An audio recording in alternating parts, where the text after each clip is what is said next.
តើអ៊ីស្រាអែលនឹងត្រូវដោះស្រាយយ៉ាងណាបន្ទាប់ពីប្រទេសនៅអឺរ៉ុបនាំគ្នាថ្កោលទោសក្រោយពេលមានការបាញ់ប្រហារនៅក្បែរអ្នកការទូនម្ដងនេះតើប្រទេសអ៊ីស្រាអែលនឹងត្រូវដោះស្រាយបែបណាបន្ទាប់ពីប្រទេសនៅអឺរ៉ុបនាំគ្នាថ្កោលទោសក្រោយមានឧបទ្ទហេតុបាញ់ប្រហារនៅអ្នកការទូននៅក្នុងតំបន់ West Bank យោងតាមទីភ្នាក់ងារ Reuters បានផ្សាយនៅថ្ងៃទី21នេះថាបណ្ដាប្រទេសនៅអឺរ៉ុបកាលពីថ្ងៃប្រហ័សបានថ្កោលទោសចំពោះឧបទ្ទហេតុដែលទាហានអ៊ីស្រាអែលបានបាញ់នៅជិតគណៈប្រតិភូការទូននៅតំបន់ West Bank ដែលកាន់កាប់ដោយអ៊ីតាលីនិងបារាំងប្រទេសទាំងពីរបានកោះហៅឯកអគ្គរដ្ឋទូតអ៊ីស្រាអែលដើម្បីពន្យល់ពីអ្វីដែលបានកើតឡើងអ៊ីស្រាអែលបានបដិសេធថាមិនមានការបាញ់ប្រហារណាមួយទៅលើអ្នកការទូតនោះទេយោធាអ៊ីស្រាអែលបាននិយាយថាគណៈប្រតិភូបានងាកចេញពីផ្លូវដែលបានអនុម័តហើយបានចូលទៅក្នុងតំបន់ដែលពួកគេមិនត្រូវបានអនុញ្ញាតឲ្យហើយទាហានបានបាញ់គឺជាការបាញ់ព្រមានដើម្បីឲ្យពួកគេនៅឆ្ងាយពីតំបន់ដែលមិនអនុញ្ញាតនិងគ្មានការរងរបួសឬការខូចខាតអ្វីនោះទេនេះបើតាមសេចក្តីរាយការណ៍មួយរដ្ឋមន្ត្រីការបរទេសបារាំងលោក Jendol Baron នៅក្នុងការបង្ហោះនៅលើប្រព័ន្ធផ្សព្វផ្សាយសង្គមអ៊ិញបានហៅឧបទ្ទហេតុនេះថាមិនអាចទទួលយកបានខណៈដែលរដ្ឋមន្ត្រីការបរទេសអ៊ីតាលីលោក Antonio Tajani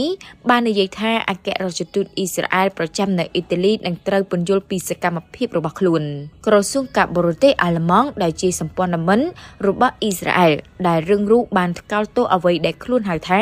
ការបាញ់ប្រហារមិនបង្កហេតុដោយបាននិយាយថាគណៈប្រតិភូទៅកាន់ទីក្រុង West Bank នៃទីក្រុង Jani ត្រូវបានចុះឈ្មោះជាផ្លូវការនិងកំពុងធ្វើសកម្មភាពការទូតដោយមានការសម្របសម្រួលជាមួយអាជ្ញាធរប៉ាឡេស្ទីននិងកងទ័ពអ៊ីស្រាអែលប្រធានគោលនយោបាយការបរទេសសហភាពអឺរ៉ុបលោក Kaja Kallas បានអំពាវនាវឲ្យមានការស៊ើបអង្កេតជាផ្លូវការនាងបាននិយាយថាយើងអំពាវនាវឲ្យអ៊ីស្រាអែលស៊ើបអង្កេតឧបទ្ទហេតុនេះហើយថែមទាំងទទួលខុសត្រូវចំពោះការគំរាមកំហែងដល់អាយុជីវិតអ្នកការទូនឧបទ្ទហេតុនេះបានកើតឡើងចំពេលមានសម្ពាធអន្តរជាតិកាន់តែខ្លាំងឡើងលើអ៊ីស្រាអែលឲ្យបញ្ឈប់សង្គ្រាមរបស់ខ្លួននៅហ្គាហ្សានិងអនុញ្ញាតឲ្យការផ្ដល់ជំនួយទៅដល់ប្រជាជនដែលអ្នកជំនាញរបស់អង្គការសហប្រជាជាតិនិយាយថាកំពុងស្ថិតនៅក្នុងភាពអត់ឃ្លានបន្ទាប់ពីការបិទផ្លូវរបស់អ៊ីស្រាអែលអស់រយៈពេល11សប្តាហ៍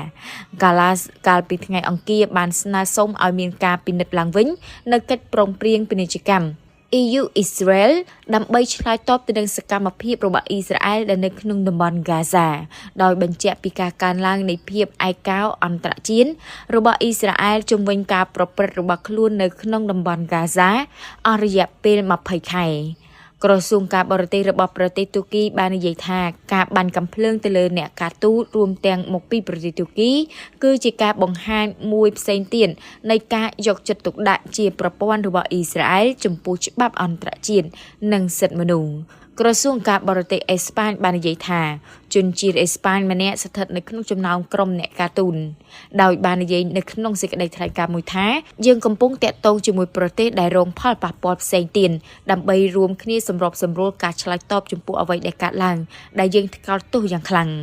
ក្រសួងការបរទេសរបស់អាជ្ញាធរប៉ាឡេស្ទីនបាននិយាយថាគណៈប្រតិភូកំពុងបំពេញបេសកកម្មផ្លូវការមួយដើម្បីសង្កេតមើលនិងវាយតម្លៃស្ថានភាពមនុស្សធម៌និងចងក្រងឯកសារអំពីការរំលោភបំពានដែលកំពុងបន្តប្រព្រឹត្តដោយអ៊ីស្រាអែល